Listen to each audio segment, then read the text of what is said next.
안녕하세요. 썰처녀입니다. 구독과 좋아요는 썰처녀에게 큰 힘이 됩니다. 오늘의 사연 시작하겠습니다. 저는 형편이 어려운 가정에서 첫째 딸로 태어났습니다. 공부는 곧 잘해요. 학교에서도 우수한 성적을 받았지만 일찍이 학업에서 멀어져야 했고 중학교도 겨우 졸업하게 되었습니다. 친구들이 학교를 다닐 때 생활 전선에 뛰어들어야 해서 공장으로 출근을 해 겨우 먹고 살았습니다. 부모님은 늘 미안해하셨지만 저는 그게 당연하다고 생각하고 힘든 내색 없이 일했습니다. 열심히 일하는 저를 공장장님께서는 좋게 보셨고 어느 날 한 남자를 소개해 주셨습니다. 남자는 저보다 14살이 많았지만 이해심 있는 태도와 저를 사랑해주는 진심이 느껴져 그 남자와 결혼을 하게 되었습니다. 시부모님은 남편이 결혼 정년기가 너무 걱정이었는데 나이도 어린 제가 갑자기 나타나서 결혼한다고 하니 처음 만나는 순간부터 저를 좋아해 주셨습니다. 남편은 부모님과 살고 있어서 자연스럽게 결혼하고도 부모님과 한 집에서 살게 되었습니다. 결혼하고 처음으로 명절이 다가와 어머님과 함께 준비했습니다. 힘들었지만 어머님의 수고했다 한마디에 힘든 마음이 싹 사라졌습니다. 그렇게 가족들이 모두 모여 식사를 하고 있는데 갑자기 다들 어디 학교 나왔다며 이야기가 나왔고 삼촌분께서 저를 보더니 어디 대학 나왔어? 물으셨습니다. 당황하여 저요? 저 대학 안 나왔는데요? 하니 그렇지. 요즘 대학 안 가는 젊은 애들도 많으니까 하면서 넘어갔습니다. 그런데 고모님께서 그럼 고등학교는 어디 나온 거야? 동네가 비슷하면 같은 학교 나왔을 수도 있겠다 라고 하셨습니다. 고등학교를 다니지 않았던 것에 대해 창피함은 없었지만 모두가 모여있는 자리에서 이야기하려니 입이 떨어지지 않았습니다. 집안이 어려워서 중학교 졸업 후 바로 취업했어요 라고 작은 목소리로 이야기하니 다들 수근수근했습니다. 제 한마디에 갑자기 분위기는 차가워졌고 제 스스로도 자리가 불편해서 물 좀 가져올게요 하고 자리를 피했습니다.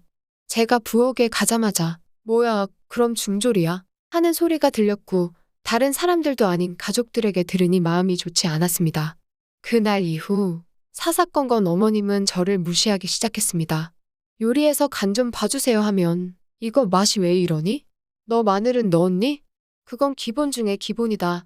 머리가 나쁘면 노력이라도 해라. 라고 하셨고 집안일을 하고 잠시 책을 읽고 있으면 너는 뭔 내용인지 알고는 읽는 거냐? 그런데 너 한글은 다 알지? 라고 말씀하셨습니다. 너무하다 싶어. 어머님, 저 중졸이긴 하지만 학교 다닐 때 전교 3등 안에 들고 열심히 했어요? 라고 대답했습니다. 전교권이면 뭐하니? 고등학교도 못 간 주제에. 라고 하셨고 집안이 어려워 늘 학업에 목말랐던 저에게 어머님의 말씀은 늘 상처가 되었습니다. 어느 날 친구가 같이 공인중개사 시험을 준비를 하는 게 어떠냐고 물어보았습니다. 갑자기 웬 공인중개사냐고 하니 친구는 혼자 다니면 마음이 안 잡혀서 못할 것 같아. 내가 학원비를 내줄 테니 같이 하자 라며 저에게 제안했습니다. 처음에는 할까 말까 하다가 친구가 지원까지 해준다고 하니 믿져야 본전으로 알겠다고 하고 같이 학원을 다니며 준비했습니다. 공부는 생각보다 많이 어려워 잘하는 게 맞나 싶었습니다. 하지만 힘들다는 생각보다는 누구보다 열심히 하고 싶었습니다. 어머님은 제가 공부하는 걸 보고는 이제 와서 고등학교라도 가려고 그러냐? 주제 파악하고 집에서 조용히 살림이나 해라 라며 비웃으셨습니다. 그런 말을 들을 때면 내가 꼭 합격해서 코를 납작하게 해줘야지 하는 생각에 달달 외우며 밤을 새기도 했습니다. 몇 개월 동안 열심히 공부를 하던 중 남편은 친구에게 보증을 잘못 서서 여태까지 모았던 자금들은 모두 날렸습니다. 빚까지 지게 되어 시부모님 집까지 팔아서 빚을 청산해야만 했습니다. 남은 돈으로는 서울에서 살 수 있는 집이 없어 우리는 삼촌댁에 있는 시골로 내려갔습니다. 삼촌댁으로 가서 농사일을 도왔고 남편은 망연자실하며 매일같이 술에 쩔어서 살아가는 한심한 인간이 되었습니다. 그럴수록 낮에는 농사일 저녁에는 공부에 몰두하였습니다. 공부하는 저를 보시더니 어머님은 너는 이 와중에도 글씨가 눈에 들어오니? 네 남편 꼬라지 좀 봐라. 괜히 집안에 못난 게 들어와서 내 아들 인생 망쳤네. 라며 잔소리하셨습니다. 보증은 저 사람이 들어 날려먹었는데 왜 그 핑계를 저한테 하세요? 라고 대답이라도 하면 어디서 시애미한테 눈을 똑바로 떠? 배운 게 없으니 내가 뭘 바라니? 하며 방으로 들어가셨습니다. 그렇게 시간이 흘러 드디어 시험 결과가 나오는 날 어머님께는 서울에 일이 있어 다녀온다 하고 친구를 만났습니다. 친구와 두근거리는 마음으로 결과를 확인했고 친구와 저는 당당히 합격했습니다. 늦깎이로 하는 공부라 힘들었지만 하늘을 날아갈 듯 기뻤습니다. 친구는 합격이 다가 아니고 더 배워야 한다며 잘 아는 중개업자 밑에서 일을 하자고 했습니다. 친구가 일하자고 한 회사는 서울에 위치해 있었습니다. 저는 힘들 것 같다고 하니 친구는 너무 아깝다며 가족들과 상의하고 말해달라고 했습니다. 집으로 돌아오니 남편은 역시나 술에 취해 제 정신이 아니었고 어머님은 너 지금 시간이 몇 시야? 우리 다 굶겨 죽일 셈이냐? 라며 소리치셨습니다. 꾹 참고 합격 소식을 전하려고 하는데 어머님은 너 공부한다고 깝죽거릴 때부터 알아봤다. 결과는 언제 나오냐? 아니다. 봐서 뭐하냐. 당연히 불합격이겠지. 중학교도 겨우 졸업한 네가 뭘 하냐? 라고 말씀하셨습니다. 어머님은 왜 말씀을 늘 그렇게 하세요? 저도 공부하고 싶었는데 못한 거라고요. 저희 가족사를 알지도 못하시면서 함부로 이야기하지 마세요. 라고 하니 옆에서 술에 취해 있던 남편은 어디서 어머님한테 소리를 쳐? 라며 제 머리를 때렸습니다. 머리를 맞아 멍하고 있으니 어머님은 역시 내 아들이다. 말 안 들으면 맞아야지 하면서 오히려 아들 편을 들었습니다. 이 집은 내가 있을 곳이 아니구나라는 생각이 번쩍 들었고 바로 화장실로 가서 바가지에 변기물을 담아와 남편에게 부어버렸습니다. 너나 정신 차려.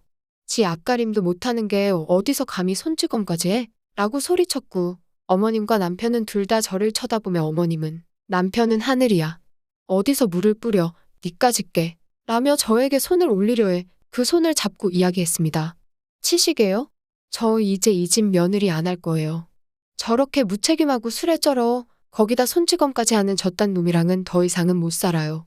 그리고 보증도 잘못 써서 지금 이 꼴로 사는 게 쪽팔리지도 않냐? 매일같이 술이나 퍼마시고 정신 차려 인간아. 소리치며 손을 뿌리쳤습니다. 그 길로 바로 짐을 싸서 나와 친구에게 전화하니 우선 진단서를 끊고 이혼 변호사 연락처를 주었습니다.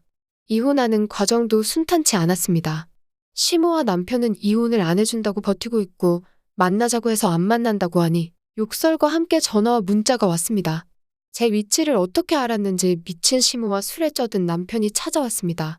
미안하다, 잘못했다와 함께 빌다가도 자기들 마음에 안 들면 다시 욕설을 했습니다. 정신 차리라고 남편의 뺨을 날렸고 옆에 있던 친구의 도움으로 그 자리를 정리하고 지긋지긋한 시댁과 연을 끊었습니다. 그렇게 친구는 제 인생에 없어서는 안 될 은인이 되었고 현재는 같이 부동산 중개업을 차려서 잘 살고 있습니다. 일하던 중 이전 시골 동네에 알고 지내던 분이 갑자기 연락을 하셔서 안부를 묻는데 전 남편네 집 이야기를 해주셨습니다. 전 남편은 술에 쩔어 살더니 알코올성 치매가 왔다고 하더라고요. 그래서 시어머님은 치매 걸린 아들을 돌보며 살고 있다고 했습니다. 아직 사회에서 이혼녀라는 타이틀이 떳떳하진 않지만 지긋지긋한 굴레를 벗어나 새로운 삶을 살 수 있어 다행이라고 생각합니다. 오늘의 사연은 여기까지입니다. 긴 사연 끝까지 들어주셔서 감사합니다. 구독과 좋아요는 썰처녀에게 큰 힘이 됩니다.